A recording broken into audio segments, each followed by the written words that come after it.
Good morning students. Today's topic is earning capacity method या फिर इसको हम कैपिटलाइजेशन मेथड भी कह सकते हैं।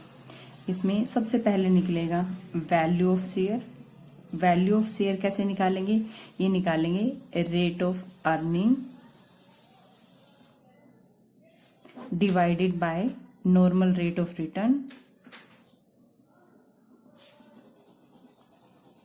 इनटू में paid up value of share. और रेट ऑफ अर्निंग वो कैसे निकलेगी? रेट ऑफ अर्निंग निकालेंगे profit earn divided by net capital employed into में 100।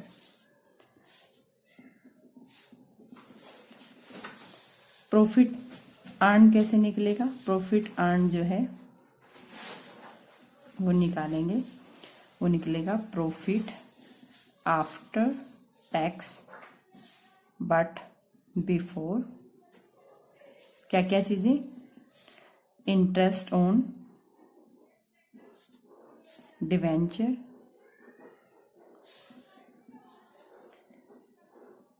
डिविडेंड्स ऑन प्रेफरेंस शेयर या फिर ट्रांसफर टू रिजर्व्स। यानी प्रॉफिट अर्न जो है वो हम निकालेंगे, ये हमेशा होगा प्रॉफिट आफ्टर टैक्स निकलेगा but before interest on debenture, dividends on preference shares और ट्रांसफर टू रिजर्व। अगर ये चीजें प्रॉफिट में से लेस की हुई हैं तो हमें इसे बिफोर करने के लिए ऐड करना पड़ेगा। अब इसमें नेट कैपिटल एम्प्लॉयड जो है वो कैसे निकलेगी? नेट कैपिटल एम्प्लॉयड निकालेंगे, वो निकलेगी all assets eight market price. इसमें से हम लेस करेंगे करंट लायबिलिटी, इसमें से हम आउटसाइडर लायबिलिटी लेस नहीं करेंगे। यानी इसमें हम सिर्फ क्या निकालेंगे? करंट लायबिलिटी निकालेंगे। डिवेंचर्स या आउटसाइडर लायबिलिटी हम इसमें से लेस नहीं करेंगे। और एसेट्स जो है उसमें हम इन्वेस्टमेंट को शामिल नहीं करेंगे, क्योंकि इन्वेस्टमेंट जो है वो बिजनेस से बाहर इन्वेस्ट किया होता है। बट इन्वेस्टमेंट पे अगर कोई इनकम आ रही है तो वो इनकम प्रॉफिट में से लेस करेंगे, क्योंकि वो ऐसी इनकम जो है इनकम फ्रॉम इन्वेस्टमेंट होगी तो वो प्रॉफिट में से हम लेस करेंगे। हमने पहले क्वेश्चंस में भी लेस किया, जब हमने गुडविल निकाली तब भी लेस किया है। इससे पहले जो फॉर्मूले से हमने निकाला है उसमें भी हमने इसे लेस ही किया है। तो इसमें एक क्वेश्चन देखिए, क्वेश्चन देख के अच्छे से आपको समझ में आ जाएगा। अगर इसमें कोई ऐसी एसेट्स हैं जो अबनॉर्मल जो लॉस हैं, अगर ऐसे अबनॉर्मल लॉस दे रखे हैं तो उनको हम ऐड कर देंगे। अगर कोई अबनॉर्मल इनकम है तो ऐसी इनकम को हम लेस कर देंगे, जैसे आपने पहले भी की है। यहाँ क्वेश्चन नंबर 12 देखिए। क्वेश्चन नंबर 12 में एक बैलेंस शीट हमारे पास गिवन है और इसमें आगे क्या कह रखा है? The market value of the half of the assets is 20% higher. The company earn a profit 3,60,000 after interest on debenture but before tax. 12% normal rate दी हुई है और 50% जो है वो टैक्स दिया हुआ है और क्वेश्चन निकालने के लिए कहा है, तो हम इसमें से निकालेंगे। सबसे पहले हमें क्या चाहिए? हमें चाहिए रेट ऑफ अर्निंग निकालने के लिए। रेट ऑफ अर्निंग निकालने के लिए हमें चाहिए प्रॉफिट अर्न, और प्रॉफिट अर्न निकालने के लिए हमें चाहिए प्रॉफिट आफ्टर टैक्स। तो यहाँ हमारे पास प्रॉफिट निकालना है। सबसे पहले प्रॉफिट अर्न निकालेंगे। प्रॉफिट अर्न निकालने के लिए हमें चाहिए प्रॉफिट आफ्टर टैक्स। प्रॉफिट हमारे पास कितना है? प्रॉफिट हमारे पास 3,60,000 का दिया हुआ। अब इसे हमने क्या करना है? आफ्टर टैक्स करना है। तो आफ्टर टैक्स करने के लिए हम क्या करेंगे? 50% टैक्स को लेस करेंगे। 3,66,000 इंटू में 50% हम इस पे निकालेंगे तो ये वैल्यू हमारी आएगी, वो आएगी 1,83,000 की। ये वैल्यू हमारे पास आ गई 1,83,000 की। इसके बाद हम इसमें हमने करना क्या है, before interest on debenture. Before interest and debenture कैसे निकालेंगे, ऐड करेंगे, क्योंकि ये पहले ही प्रॉफिट में से लेस की हुई है तो हम इसको अब ऐड करेंगे। ये हमारे पास वैल्यू कितनी दे रखी है, डिवेंचर्स हमारे पास दे रखी है 1,50,000 के।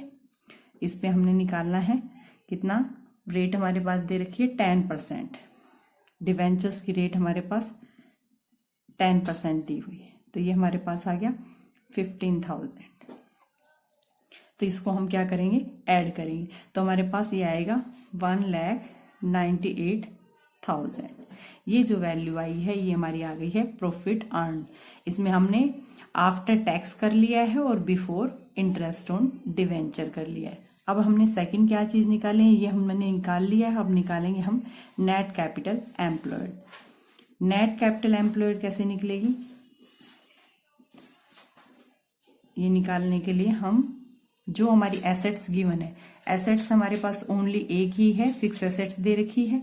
फिक्स एसेट्स में से हम करंट लायबिलिटी को लेस करेंगे। अब फिक्स एसेट्स हम निकालेंगे। फिक्स एसेट्स में क्या कह रहा है, फिक्स एसेट्स हमारी कितनी दे रखी है, 10 लाख की दी हुई। क्वेश्चन में कह रखा है कि फर्स्ट हाफ जो है,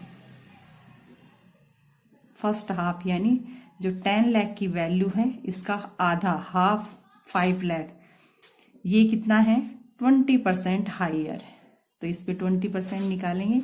ये हमारे पास आता है 1 लाख।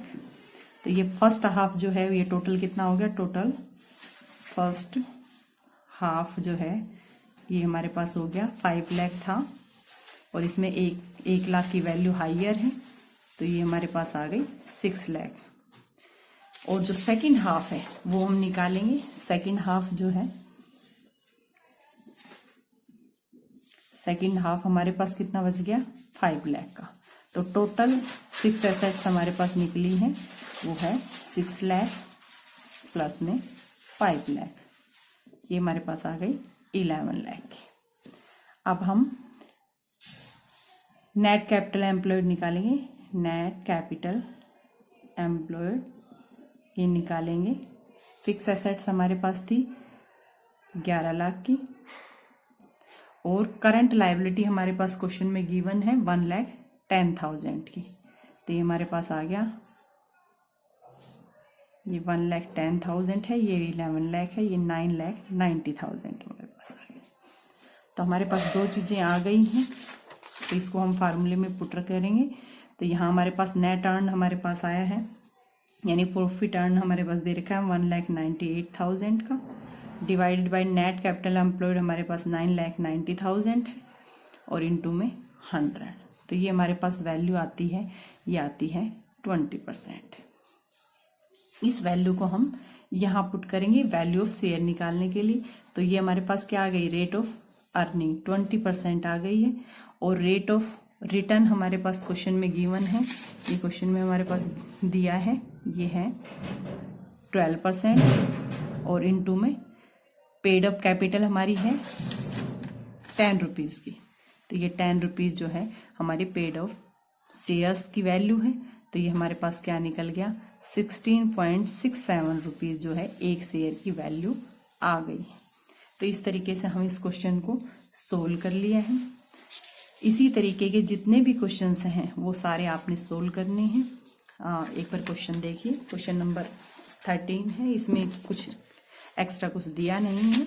क्वेश्चन नंबर 14 में देखिए, पहले भी इस तरीके के क्वेश्चन आपने किए हैं। इसमें बिल्डिंग की वैल्यू दी हुई है, 15% रेट ऑफ रिटर्न दिया हुआ है, और 50,000 जो है वो पास 3 ईयर्स में इंक्रीज हो रहा है प्रॉफिट। तो ये हमारे पास प्रॉफिट गिवन है 2012 का 4,30,000। तो पीछे के जो 2 साल है उसकी वैल्यू भी हम इसी से निकाल लेंगे। इसमें से हम 50,000 जो है उसको लेस करके निकालेंगे। ये आपने पहले भी किया था, इसमें ऐसा कुछ बताने वाली चीज नहीं है, पहले क्वेश्चन किए हुए हैं आपने। बिल्डिंग की वैल्यू हमेशा हम आफ्टर डेप्रिसिएशन लेंगे। कोई भी हम फिक्स एसेट्स की वैल्यू लेंगे, वो अगर डेप्रिसिएशन का प्रोविजन है तो उसमें से हम लेस करके ही लेंगे। और इनकम फ्रॉम इन्वेस्टमेंट जो है यहाँ, इसको हम प्रॉफिट में से लेस करते हैं। तो ये आपने पहले भी की हुई है। तो ये 4 लाख की वैल्यू पे 4% जो है इसको हम लेस करेंगे। और अगर इसमें हर साल जो है प्रॉफिट बढ़ रहा है तो हम इसको वेट मेथड से निकालते हैं। तो इसको वेट मेथड से आपने निकालना है। और बाकी जो चीज़ें हैं, प्रोविजंस अगर कहीं दे रखे हैं उसको हम लेस ही करते हैं, लेस करके ही दिखाएं। और एक बार क्वेश्चन नंबर 15 और देखिए। क्वेश्चन नंबर 15 में हमारे पास प्रॉफिट नहीं गिवन है, प्रॉफिट नहीं दिया है, बट प्रोविजन, टैक्स का प्रोविजन जो है उसके लिए 2,40,000 की अमाउंट दे रखी है। और नीचे जो प्रोविजन का टैक्स है वो करंट ईयर पे 60% नेट प्रॉफिट पे बनाया हुआ है। तो यहाँ हमारे पास दो चीजें हैं, टैक्स की जो है वो रेट, प्रोविजन की रेट दी हुई है, प्रोविजन की रेट है और प्रोविजन की अमाउंट है। जब हमारे पास ये दोनों चीजें गिवन है तो हम यहाँ प्रॉफिट निकाल सकते हैं, क्योंकि प्रॉफिट जो है उसी से प्रोविजन बनते हैं। तो यहाँ जो प्रोविजन है अगर वो 60 रुपीज है, 60% मीन्स 60 रुपीज है, तो नेट प्रॉफिट हमारा 100 रुपीज होगा। 1 है तो कितना है, और 2,40,000 है तो कितना है। तो इससे हमारे पास क्या आ जाएगा, प्रॉफिट आ जाएगा। और प्रॉफिट निकलने के बाद जो हमारी इनकम है, इनकम कौन सी, 8%, इसको हम लेस करते हैं, क्योंकि ये भी इनकम फ्रॉम इन्वेस्टमेंट है, इस इनकम को हम लेस करेंगे। और उसके बाद क्वेश्चन जैसे आप निकालते थे वैसे ही निकालेंगे। इसमें हमारे पास 60% जो है वो प्रोविजन का दिया हुआ है, तो 60% हम प्रोविजन उस टैक्स में से लेस कर देंगे, बाकी बची हुई जो हमारे 40% अमाउंट है उसको हम ले लेंगे। तो जितने क्वेश्चन आप लोगों से निकलते हैं उतने क्वेश्चन आप लोग निकालिए। अगर कोई प्रॉब्लम आती है तो ग्रुप में डिस्कस कीजिए।